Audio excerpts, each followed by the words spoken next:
Hola, ¿cómo están? Buenas tardes. Buenas tardes. Brisa, vos me decías, perdóname, ya que te veo, en que no está tu nota pasada. No, tenía la duda de si la nota se promediaba con la del parcial o solamente quedaba la del coloquio. Y depende, una nota de concepto. Ahora no tengo acá tus notas, pero ¿qué te habías sacado? No sé cómo habrá estado tu oral, ¿con quién diste? Con vos y con Ah, con Colangelo. Colangelo. Y no Fui la sé, primera en tendría que ver rendir, qué me... sí. Vale, Bueno, tendríamos que ver qué nota sacaste, después me fijo y lo chequeamos. Si dale, el oral gracias. estuvo muy flojito, bueno, perfecto. Bueno, vamos a trabajar un poco en conjunto, así que les voy a pedir que tengan, si es posible, imagen y audio. Vamos a refrescar un poquito algunos conceptos para poder avanzar con el tema de hoy. Hola María Laura, ¿cómo estás? Buenas tardes, doctora. ¿Qué tal? Bien. Bueno, vamos a empezar entonces. Les pediría entonces, miren que si no están con imagen, yo voy a interrumpir, los voy a hacer participar y tienen que estar, por lo menos responder. Vamos a empezar a tomar asistencia a los alumnos y la participación, o sea, que estén efectivamente. Bueno, a ver, Fabricio Blanco. Vamos hoy a seguir, Fabricio. Hola, profe, buenas tardes. ¿Cómo te va? ¿Cómo te va? Bien, todo Bien. bien. Muy bien, entonces, vamos a ver. Hoy vamos a seguir nosotros con el mismo tronco de la clasificación de las obligaciones en virtud de las cosas y de los sujetos. Vamos a hacer una clasificación particular, vamos a analizar una clasificación particular que vincula la clasificación con respecto a los sujetos y un caso particular que a su vez se conecta con clasificación respecto al objeto.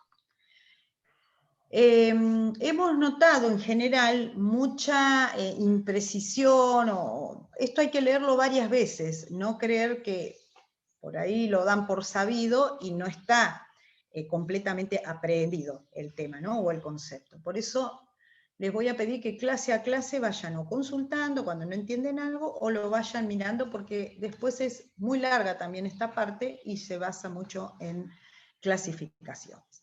Dicho esto, recordamos entonces que una de las últimas clases antes del parcial habíamos concluido en clasificación de las obligaciones por el sujeto. Y dentro de esto teníamos 3 subcategorías, ¿sí? Para ubicarnos en el tema de hoy. Estas subcategorías eran obligaciones con pluralidad de sujetos, las simplemente mancomunadas, solidarias y concurrentes. Si bien nos vamos a concentrar en las simplemente mancomunadas, yo les había sugerido tener una especie de cuadro o mapa conceptual para que ustedes cada supuesto que vamos viendo lo puedan ubicar en esa gran clasificación. ¿Sí? ¿Les parece bien?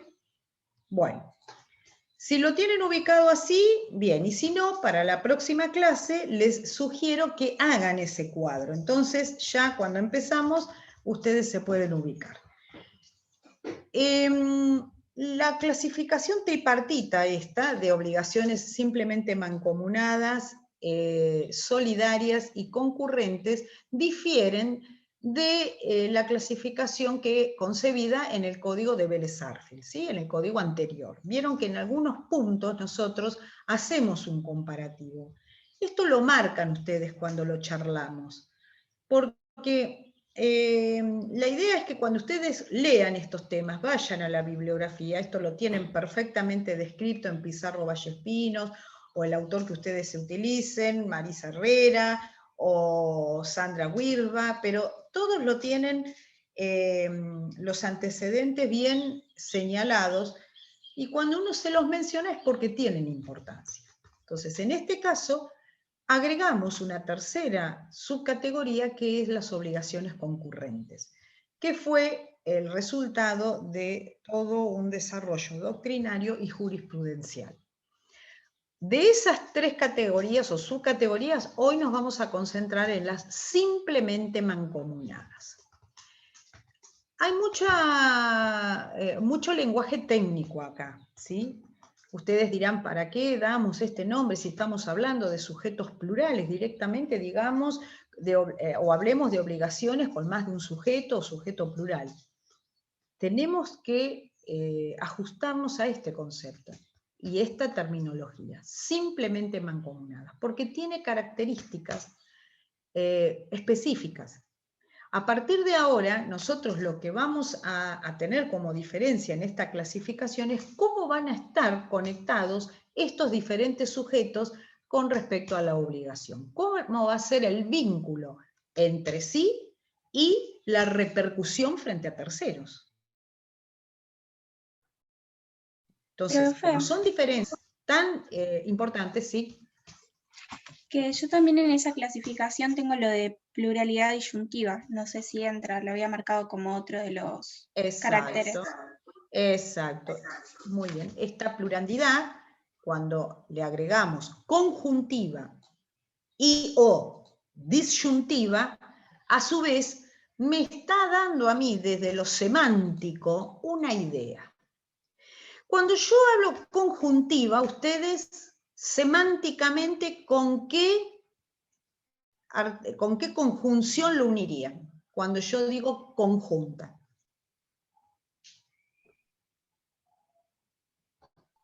Con la acción de que todos tienen que pagar una misma deuda y junta con que pueden elegir quién va a pagar, ¿no?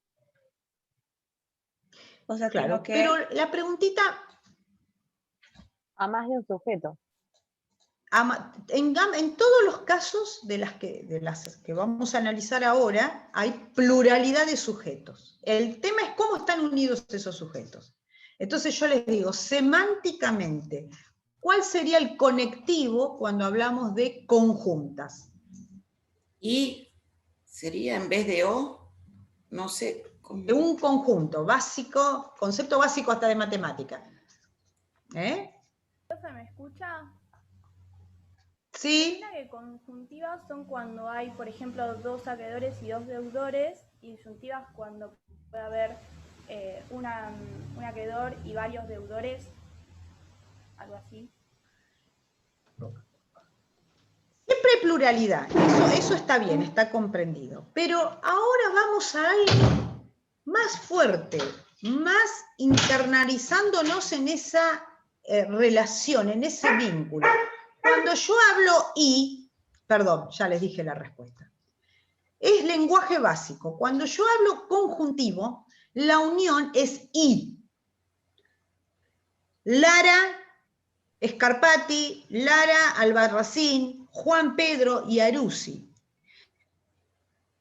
Si yo digo y, la unión entre los tres, ¿sí?, me implica a mí el tipo de unión, entonces estoy frente a conjuntivas, actúan en conjunto.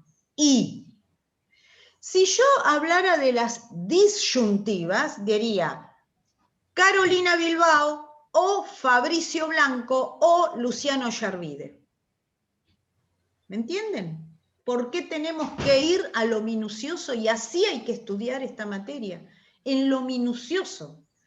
No es que ustedes tienen un conjunto de palabrerío vacío de contenido. Cuando hablamos de conjuntivas o disyuntivas, cuidado, porque la repercusión va a estar en eso. ¿Cómo se vinculan estos sujetos? Ya sea de la vereda acreedora o activa o de la vereda de deudores o la pasiva. Si yo digo y, vuelvo a insistir, actúan en conjunto. Quiere decir que el vínculo entre ellos va a ser diferente, así cada uno de ellos actúa por sí. Y ya vamos ingresando a las simplemente mancomunadas. Porque yo digo, me tiene que pagar, ¿sí?, Fabricio. Puede ser que la vinculación con Luciana y, por ejemplo, Josefina Wed, ¿sí?, sea de algún acuerdo entre todos, pero entre ellos el vínculo, aclararon, o está sentado, que va a ser por partes independientes de cada uno de ellos. Supongamos que yo soy la acreedora de ellos tres, Fabricio, Luciana y Josefina. En una obligación simplemente mancomunada, significa que yo le voy a reclamar su cuota parte, esto también lo inscriben como parte de del lenguaje técnico. Cuota parte, porque después vamos a ver alícuota parte, que vamos a estar hablando de porcentuales. Acá estamos en cuota parte. Cada uno de ellos va a ser responsable en forma independiente de lo que deba el otro. O al revés. Va a tener crédito en forma independiente de otro, por ejemplo, socio. ¿Sí? Entonces, vamos a compartir ahora un Power como para que a ustedes les quede los conceptos básicos.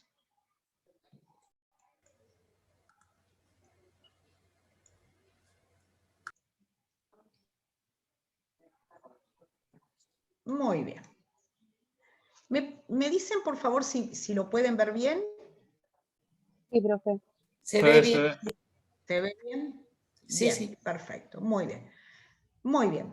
Entonces les pediría que tengan a mano el código en las obligaciones de hacer que vemos más adelante, a partir del 774 y el 800 y 800 y pico vamos a estar trabajando. O sea que en 100, 150 artículos más o menos los que tienen que tener a mano. Entonces, estamos en las simplemente mancomunadas. Ahora, como es pesado las diapositivas, si quieren, para no tener disminución de la conectividad, pueden apagar las imágenes. Después volvemos a charlar. Muy bien, entonces, las obligaciones simplemente mancomunadas las definimos aquellas en las cuales, habiendo pluralidad de deudores o acreedores, puede ser de un lado o el otro, cada uno de ellos debe cargar con la cuota parte del crédito que le corresponde. No afecta la situación de uno al otro. Se divide en tantas partes iguales como acreedores o deudores haya. Otra advertencia.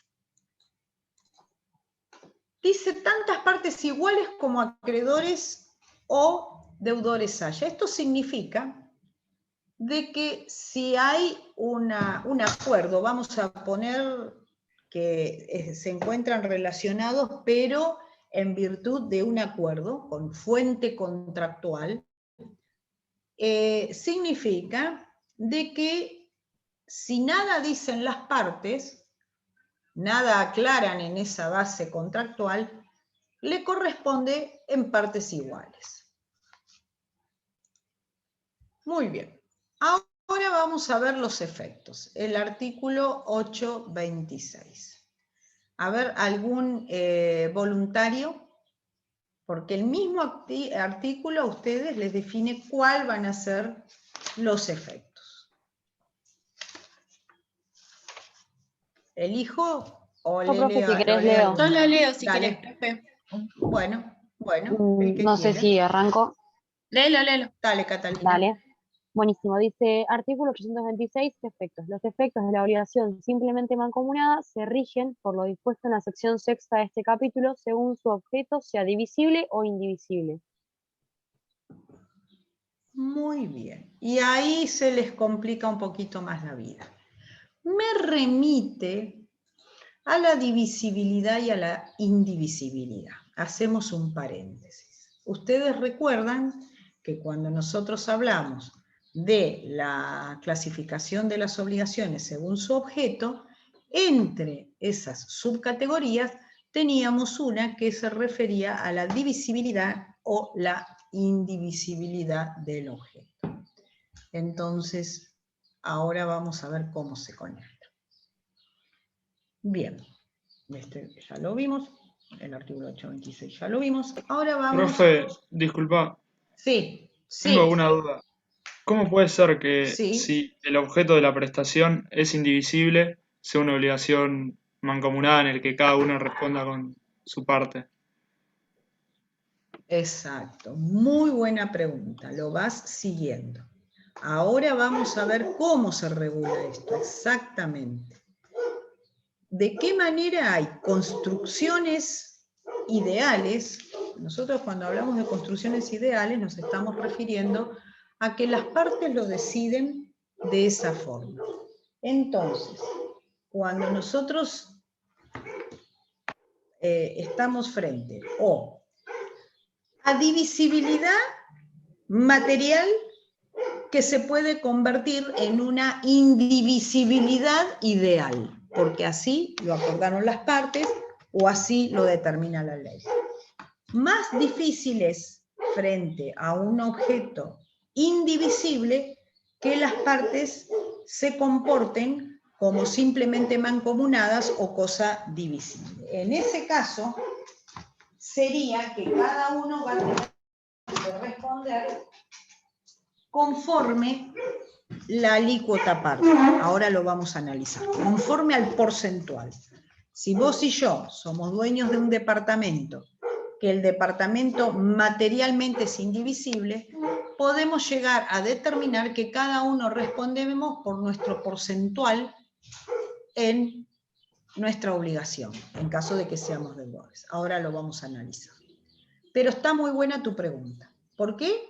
Porque la misma regulación de las obligaciones simplemente mancomunadas nos remiten a la regulación de las obligaciones divisibles e indivisibles. Si la obligación es divisible, bueno, digamos que el problema sería menor. Cada deudor deberá su parte o cada acreedor solo podrá exigir la suya. Eso está determinado, la cosa es divisible, aún siendo socios, vamos a suponer que conformamos algún tipo de vínculo obligacional, pero si debemos 3 mesas y somos 3 sujetos, los deudores deberemos cada uno una mesa. Si fuéramos acreedores, podremos reclamar a cada deudor la mesa a la que se ha comprometido. Hasta ahí no tendríamos grandes problemas. Ahora el tema es cuando estamos frente a la indivisibilidad, artículo 8, 108, 816 y 817. Esta pregunta que hacía Yaruzzi, me parece, es lo esencial. Les doy unos minutitos para que lean este artículo, estos 3 artículos, y los comentemos. Vamos ahora a volver a la presencial, a mirarnos, a discutirlo y a ver si lo entendimos. Si la obligación es indivisible, cada deudor estará obligado a cumplir con la totalidad de la prestación y cada acreedor podrá exigir la totalidad. Entonces, la pregunta de él es clarísima. Estamos en una simplemente mancomunada. Me decís que cada acreedor va a poder exigir su parte y cada deudor solo tendrá obligación de pagar su parte, y por el otro lado me decís que si es indivisible, el deudor tiene que, cualquiera de los 3 deudores está obligado a pagar la totalidad. Lo buscan los 3 artículos y en 2 minutitos me cuentan.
Bueno, a ver, ¿quién quiere leer el 808? Porque esto requiere bastante concentración. Artículo Sí. 808. Principio de división. Si la obligación divisible tiene más de un acreedor o más de un deudor, se debe fraccionar en tantos créditos o deudas iguales como acreedores o deudores haya, siempre que el título constitutivo no determine proporciones distintas. Bien, esa primera parte es lo que decíamos en la primera placa, en partes iguales. Si permite la divisibilidad y son 3 sujetos, cada uno va a deber su cuota aparte. 3 mesas, 3 sujetos, una mesa cada uno, en partes iguales. Salvo que en el título constitutivo, es decir, cuando se crea la obligación, las partes hayan acordado un porcentual diferente. Si nada dicen, entonces acá ustedes tienen que empezar como un recordatorio, a plasmar cuáles son las presunciones. La presunción acá es que por partes iguales, ¿sí? Presunción, partes iguales. Ahora vamos al caso de la excepción. Si las partes hubieran arreglado algo distinto, entonces nos atenemos a los porcentuales que las partes hayan determinado. Muy bien, ahora el 816, ¿quién puede leerlo? ¿Quién lo tiene a mano? Perdón que Sí. te interrumpa, me quedó una duda porque Sí. yo me uní 5 minutos más tarde y no llegué a escuchar. Muy bien. Las obligaciones las obligaciones mancomunadas son un tipo de obligación divisible. Sí. Sí. ¿Y cuáles eran los No, otros dos? Que no llegué. Está bien, perfecto. No, hicimos una introducción para situarnos. Cuando nosotros hablábamos de la clasificación general de las obligaciones, mencionábamos a la clasificación según los sujetos o según el objeto, entre otros. Acá vamos a hacer un mix particular entre clasificación según los sujetos, que hablábamos de sujetos plurales, por supuesto, para que tenga sentido esta clasificación, y los subdividíamos en 3 categorías: simplemente mancomunadas, solidarias y concurrentes.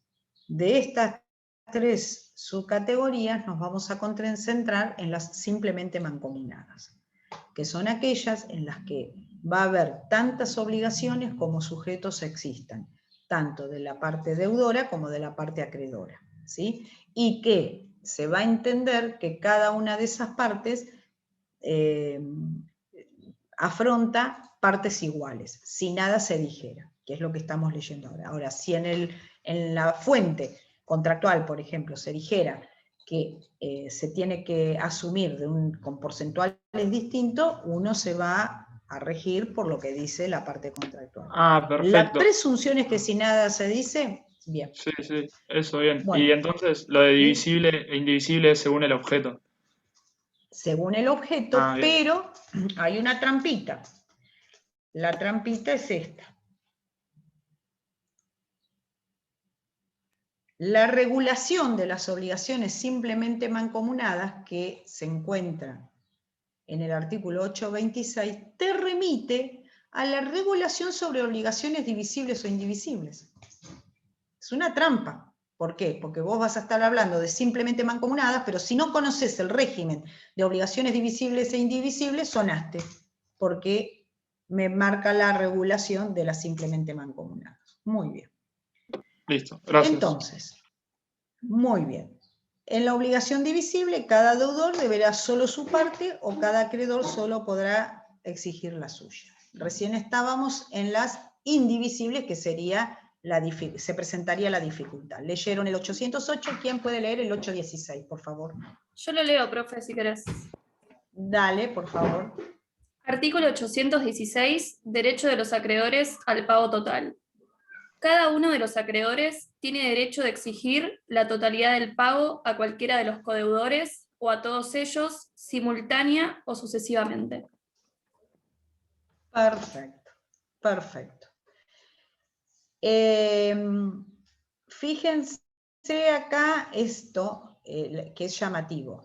La prerrogativa la tiene el acreedor y puede elegir a cualquiera. Si era Luciana, si era Yaruzzi, bueno, los deudores, ¿no es cierto? Y la deuda es indivisible, le puede exigir a cualquiera, o a todos juntos o a cualquiera de ellos. ¿Y qué va a pasar si le exige a cualquiera de ellos? Deben la totación. ¿Sí? Entonces, el 816 yo le pondría una estrellita roja, cuidado. Profe, ¿podés repetir Profe, que se cortó? discúlpame. Sí, creo que se cortó el audio, no escuchamos. ¿Sí? Ah, bueno, perdón. ¿Ahí me escuchan? Sí, ahí se escucha. ¿Se escucha ahí? Bueno, lo que les decía, que en el 816, cuidado, porque cuando la obligación es indivisible, por más que sea una simplemente mancomunada, es decir, que cada deudor es independiente del otro deudor y cada acreedor también es independiente, si el objeto es indivisible, el acreedor tiene la prerrogativa de exigirle a cualquiera de ellos, o en forma conjunta o en forma individual. Y al que le exija, tiene que cumplir con la totalidad de la prestación. ¿Sí? Esto es un dato que no es para minimizarlo, presten mucha atención. El acreedor elige, la obligación es indivisible. ¿Y qué pasa con los otros codeudores? Se quedan sin... Ahí está la pregunta. No se liberan. Claro. Que con todos los principios que ya estudiaron hasta ahora ustedes vinieron estudiando y Pago lo han leído, va a tener un derecho de reclamarle a los otros la parte que pagó superior a su cuota parte. ¿Sería lo de acreedor frustrado? No, ni siquiera un acreedor frustrado, el acreedor ya cobró. El acreedor le cobró a Brisa la totalidad. ¿Pago por subrogación? Sí. Más fuerte que el pago por subrogación. Está bien, podría tener subsidiariamente esa acción. Está bien, Francesca, perfecto. Pero, a su vez, no te olvides que acá hay una relación contractual entre, por ejemplo, Francesca, Brisa y Claudia Oviedo. ¿Sí? Nosotras coordinamos, nosotras tenemos un contrato que dio fuente a esa unión mancomunada, simplemente mancomunada. Pero como el objeto era indivisible, porque era un caballo de carrera, y lo tuvo que pagar Francesca porque el acreedor se lo reclamó a Francesca, Francesca lo que va a poder hacer es después pedir el reintegro a Brisa y a Oviedo, porque si yo puse el caballo, pero yo tenía un porcentual de un 33%, vengan con el 66% que pagué de más, ¿sí? Pero lo importante que ustedes tienen que saber es que el acreedor, al intento de cobrarle a cualquiera de ellos, si la obligación es indivisible, porque esta es una linda pregunta de trampa para hacérselas. ¿Cuándo? Y si yo le dijera, Francesca, Brisa y Oviedo deben 3 mesas, y el acreedor fue y le reclamó a Francesca en primer término, esperen para responder. Siempre tienen que analizar primero si el objeto es divisible o indivisible, porque este principio es para las indivisibles. Muy bien, 8.17, ¿quién puede leerlo? Profe, una pregunta sobre eso. Supongamos que el deudor al cual el acreedor le exige el pago es insolvente. ¿Deberían ahí responder cualquiera de los otros deudores? Sí, señor. Exactamente, así es. Perfecto. Ahora vamos a ver el tema de la insolvencia y de la mora. Perfecto. Muy buena pregunta. Bueno, seguimos. ¿Qué efectos tiene en la práctica una obligación mancomunada? Me van a decir ustedes, porque si a mí me manda a regirme por lo de los divisibles e indivisibles, ¿para qué existe esta categoría? Bueno, vamos a ir. Unido, los del simplemente mancomunadas con las divisibles, decimos, cada deudor puede por sí, con independencia de los demás, ejercitar su derecho o cumplir su obligación. Vuelvo a insistir. Simplemente mancomunadas con prestación divisible, sin problema. Cada uno cumple lo suyo, se terminó el problema. Ahora, ¿qué problema hay o cómo son los efectos en una obligación simplemente mancomunada? Este cuadrito, acuérdense, el celeste, lo tienen que mirar muy bien y tenerlo presente, porque después, cuando se vean las obligaciones solidarias o concurrentes, van a ver la contraposición con estos efectos. Justo la pregunta que acabo de responder. Si un acreedor reclama su parte, tal reclamación no interrumpe la prescripción respecto de los restantes. Brisa, Francesca y Oviedo deben 3 mesas, una mesa cada una. El hecho, ¿sí?, de que Yaruzzi haya hecho el reclamo a Francesca no interrumpe la prescripción con respecto a Brisa y a Oviedo, porque son independientes. Acuérdense que las consecuencias de la prescripción son duras, ya lo vieron en Civil 1, ahora lo van a volver a ver, que es la pérdida de un derecho por el transcurso del tiempo. Entonces, si no hizo ningún acto interruptivo con respecto a los otros, pierde el derecho.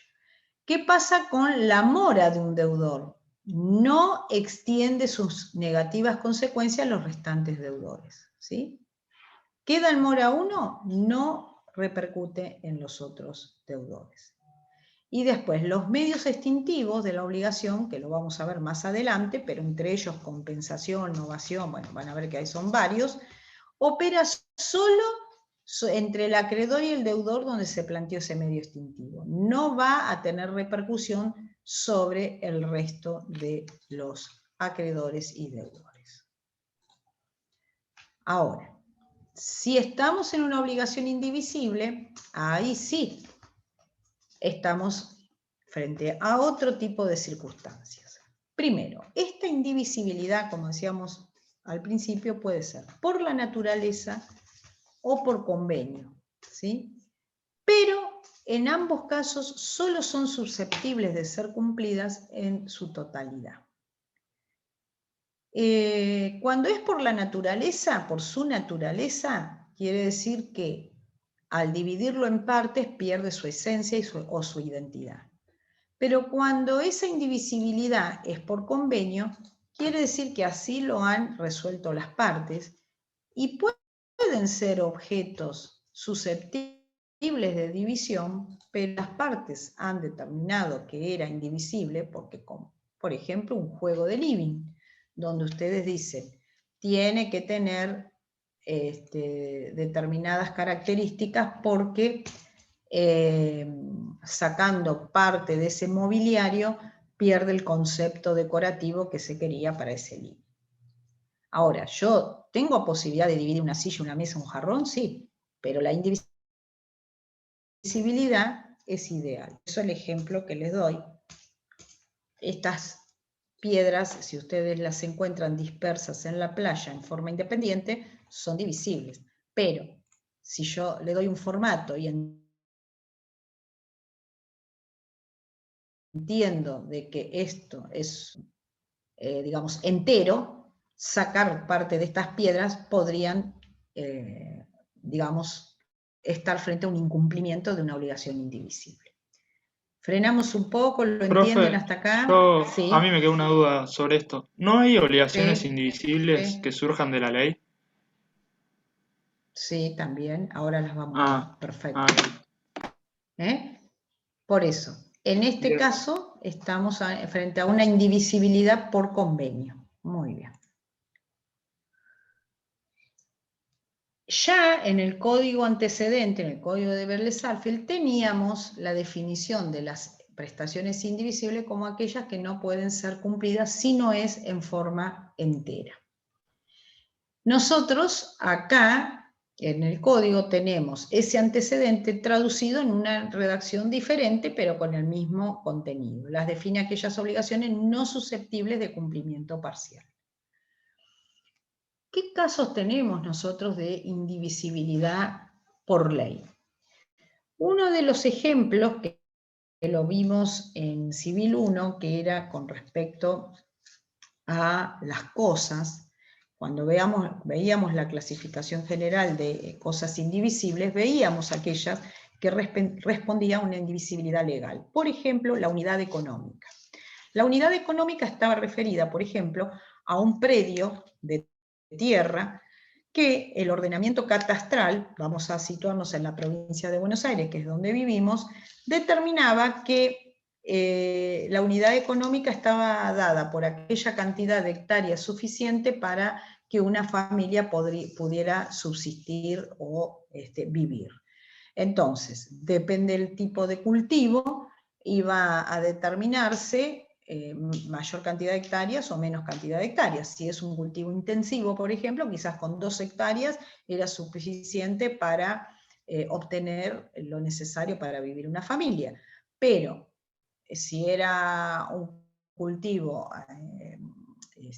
extensivo o cría de animales o lo que sea, ahí catastralmente la provincia de Buenos Aires determina qué cantidad de hectáreas no pueden subdividirse porque el producido de ellas no alcanzaría para la subsistencia de una familia. Ahí sería un caso concreto de indivisibilidad de tipo legal. Bien, en nuestro código, si bien la pauta de la indivisibilidad en el concepto tradicional mencionaba la indivisibilidad natural, en este código no se utiliza ya esa pauta, ¿sí? Directamente se habla de obligaciones divisibles o indivisibles en forma amplia. Y la única aclaración que hace es que no se puedan cumplir sino por entero. Por eso, bueno, este ejemplo que les doy de la unidad económica catastral.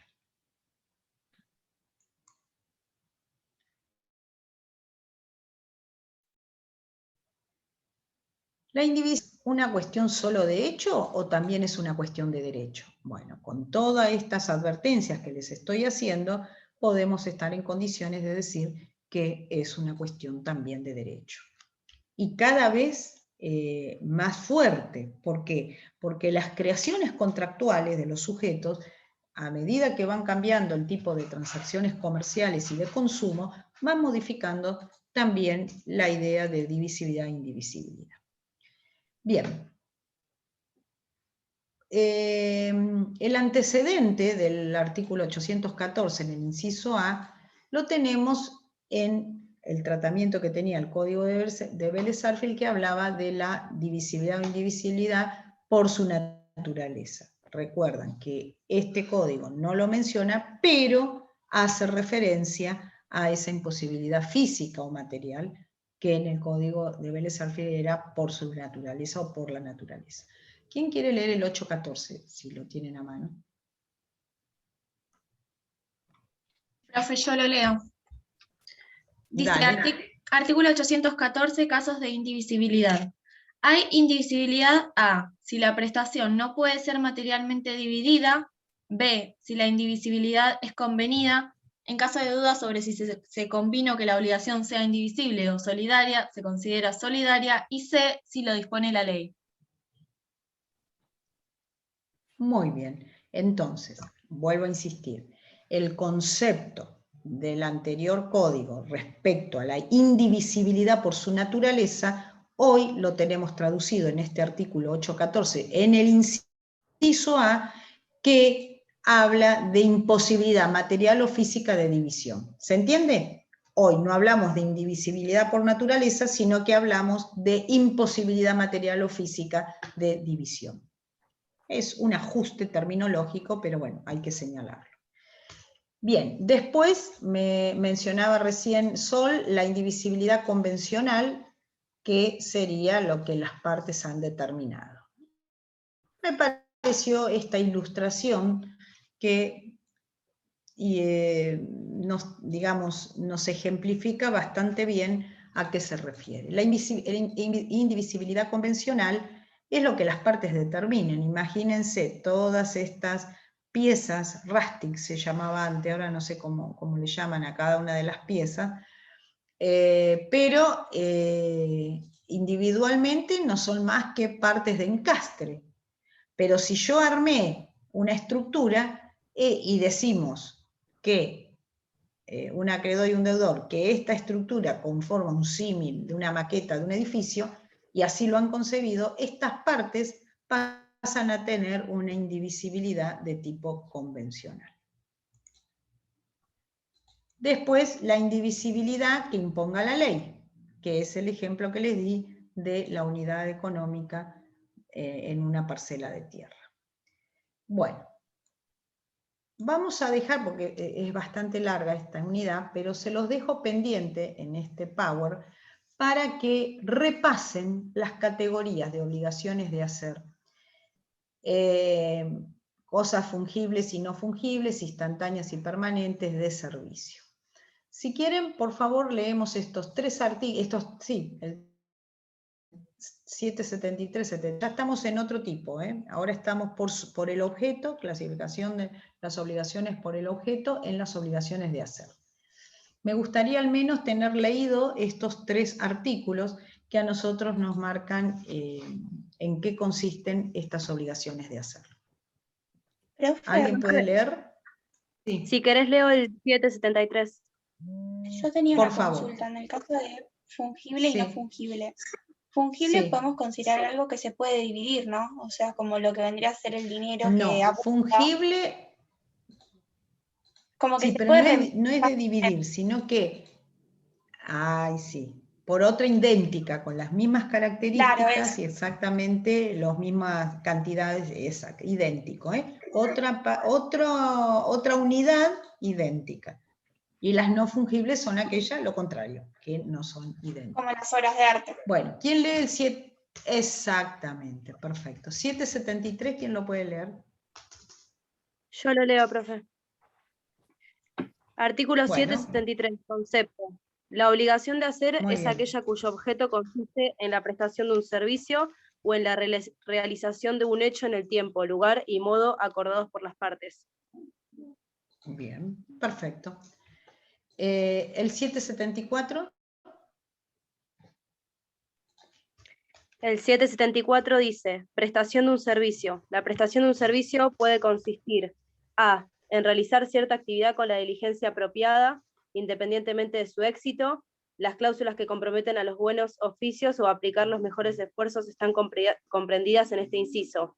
B. En procurar al acreedor cierto resultado concreto con independencia de su eficacia. C. En procurar al acreedor el resultado eficaz prometido. La cláusula llave en mano o producto en mano está comprendida en este inciso. Si el resultado de la actividad del deudor consiste en una cosa, para su entrega se aplican las reglas de las obligaciones de dar cosas ciertas para constituir derechos reales. Muy bien, bueno.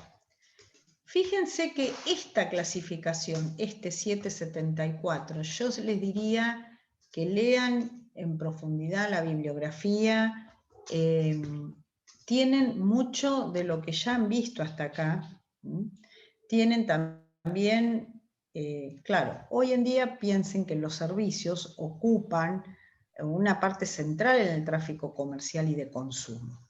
Entonces, ahí les da todas las pautas, con resultado, sin resultado, llave en mano. Entonces, entran en esta categoría muchos de los contratos de consumo que usamos cotidianamente.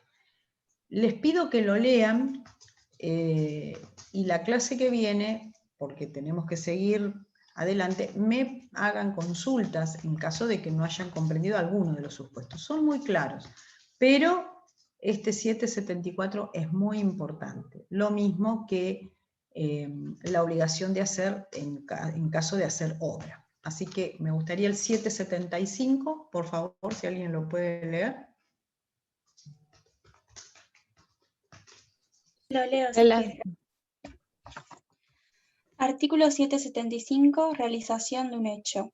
El obligado a realizar un hecho debe cumplirlo en tiempo y modo acordes con la intención de las partes o con la índole de la obligación. Si lo hace de otra manera, la prestación se tiene por incumplida y el acreedor puede exigir la destrucción de lo mal hecho, siempre que tal exigencia no sea abusiva. Muy bien. Bueno, entonces, el 773, 74 y 75, vuelvo a insistir, es central en la mayoría de los contratos de consumos que nos rodean día a día.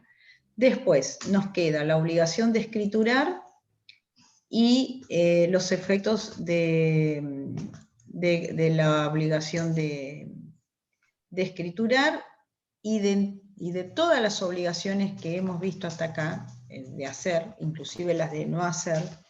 El 777 lo que trae es el remedio para ver qué ocurre en caso de que no se haya cumplido. Contraté a un pintor para que pinte la medianera, ahí es una locación de obra, es un contrato de una obligación de hacer obra. ¿Y qué pasa ante el incumplimiento? El 777 lo que hace es decir, bueno, hay un incumplimiento, ¿qué remedio se le da al acreedor para poder hacer efectivo el interés que tuvo en mira? Entonces, leeríamos este artículo y por hoy descansamos. A ver, Maxi Blanco, ¿lo podés leer? ¿Se escucha? Sí, perfecto. Bueno, ahí leo. 777. Dale. Ejecución forzada. El incumplimiento imputable de la prestación le da derecho al acreedor a exigir el cumplimiento específico, b. hacerlo cumplir por terceros a costa del deudor, c. reclamar los daños y perjuicios. Muy bien. Esto ya lo habíamos visto nosotros, cuando veíamos efectos de las obligaciones. Lo repetimos, lo repasamos. Así que este juego de artículos, ténganlo presente porque repasamos otra vez la unidad de efectos de las obligaciones. Es como el 730, ¿no? Exactamente, exactamente. Porque es específico, obligación de hacerlo. Bueno. Dejamos acá, seguimos la clase que viene. Les diría que no dejen pasar tiempo, traten de leerlo y las dudas que tengan, poder verlas la clase que viene. De acá hasta el final de cuatrimestre me queda fija a mí la clase de los días jueves, martes el doctor Brum y miércoles o viernes creo que tienen ustedes, ¿no? A las 3 el doctor Colangelo. Bueno, si no tienen ninguna duda, nos vemos el jueves que viene. Sí. Yo tenía una pequeña duda respecto al artículo de la realización de un hecho. Dice que se puede exigir lo que vendría a ser la destrucción siempre y cuando no sea abusiva. ¿Podría dar un ejemplo de esto? Claro. Sí, cómo no. Por ejemplo, vamos a suponer que alguien hace una medianera, ¿sí? Prolija y que realmente... por ejemplo, si la hizo 3 metros más alto de lo que correspondía, y el vecino pretende de que tire abajo toda la medianera. Entonces, la persona que la construyó en exceso, podría decir, no, voy a derrumbar o voy a tirar abajo hasta el límite de lo que me permite la ley de... Entonces, ¿por qué usted me va a hacer tirar todo el muro medianero si yo podría únicamente sacar la parte en exceso que construí? ¿Sí?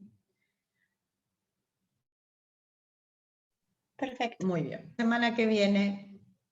Chau, chicos. Gracias. Chao, gracias. Gracias, profe. Chao.